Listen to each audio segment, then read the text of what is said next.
Hey beloveds, I just wanted to take a moment to tune in and turn on with you since the last couple of weeks have felt like a whirlwind for me and a roller coaster, and I wanted to see if you've been feeling it too, because right now we're in the middle of a lot of energy. Remember, this is the time when the veil is the thinnest, and what that means is the visible world and the invisible world are able to communicate so clearly.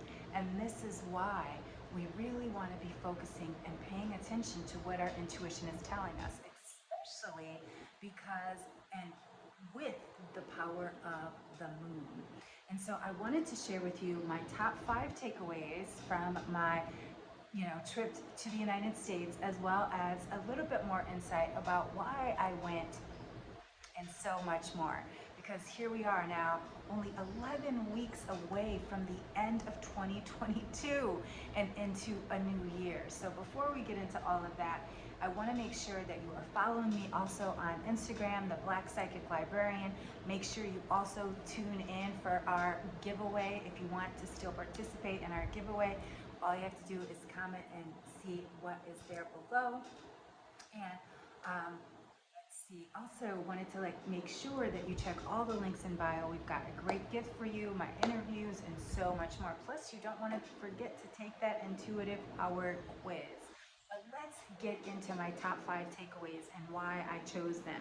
And the reason I wanted to share with you to get in over on IG is I'll be breaking down each of these takeaways at a deeper level over on IG. So you're going to want to, jump on over there. But I wanted to share this here with you first. So my first takeaway from my big visit to the United States, I've got to let you know I have not been in the United States since 2018.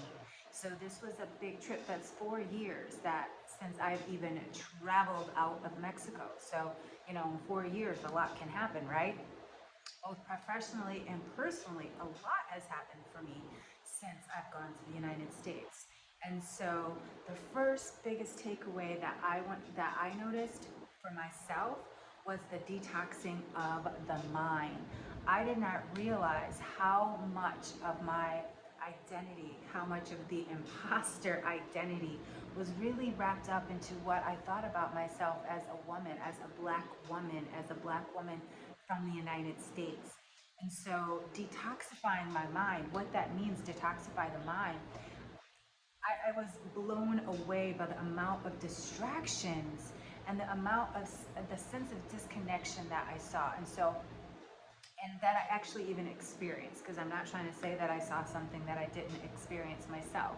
But that detoxifying of the mind, that was huge for me, because that's why I spend so much time in nature and love that, because that's how I detox my mind.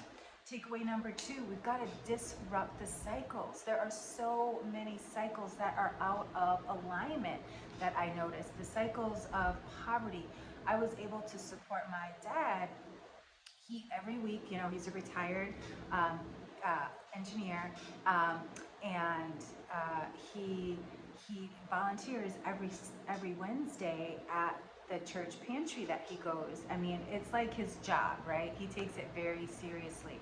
And he hands out food along with other volunteers, for blocks long of people. And I joined him last Wednesday. And it was so eye-opening for me. And that's why I said we have to disrupt the cycles, or dismantle the cycles, because there's so many cycles of poverty that happen in our Black and brown communities because we don't know how to end those. And so that's what my takeaway number 3 is. We've got to disrupt the patterns. We've got to disrupt the pattern of colonization. We've got to disrupt the pattern that we're in survival mode. We have to disrupt the pattern in our nervous system, in our mind. That goes back to takeaway number 1. And so and then number 4 is the decolonizing of the body. I was so surprised by, just the amount of products and consumerism and things, because living in Mexico, I don't, import a lot of things, because that is very expensive. When I first moved here, I used, oh my God, I get stuff from the United States. But now, I mean, I live here. It'll be my 7 years next month that I have lived here. So importing all the time does not work. And so, but what I noticed is, you know, there's so much going on with our physical, our body, and I can't wait to break this one down further on IG. And then last but not least, the decide for the future. We put so much of our precious time and energy into what others tell us is acceptable and what we'll take, but we have to decide our futures. We have to decide what we want to do both professionally, um, you know, personally, where we live, and all these things. So I'll be breaking down each of these even more. And I also wanted to just remind you, or I should take that back, I wanted to invite you to a very special masterclass that I'm hosting on Monday, the 24th. And the reason I'm doing this is because, as I said, we're in a very auspicious time, a very enlightening and inspiring intuitive time, especially for amplifying our intuitive power, because all of these things, they go back to our intuition, as I said. And so I'll be breaking those down. So you're going to want to follow me on IG. I'm actually going to hop on over now and pop in and talk about this, because we don't recognize, you know, all of these things keep us from ourselves. And so that's why our intuition is a present moment experience. You know, when people come to me for a reading, they're present. They are really wanting the answers. They're paying attention to every word that I say. And that's how we get such an intuitive connection.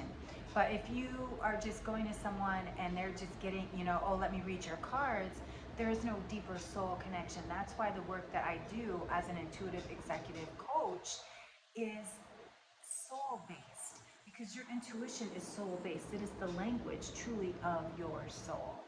And so I invite you to Monday's masterclass, Conjure Your Intuitive Power with La Luna.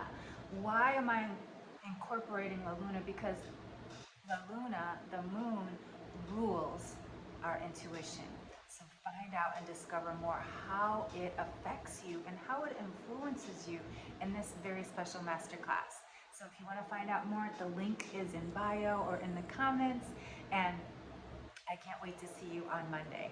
And this will be no replay. So you're going to want to be there live because of the solar eclipse new moon on Tuesday. So you're going to want to be there. So I'm going to pop over onto IG and break these down even more. So make sure you follow me there at the Black Psychic Librarian. And until next time, beloveds, Ashe.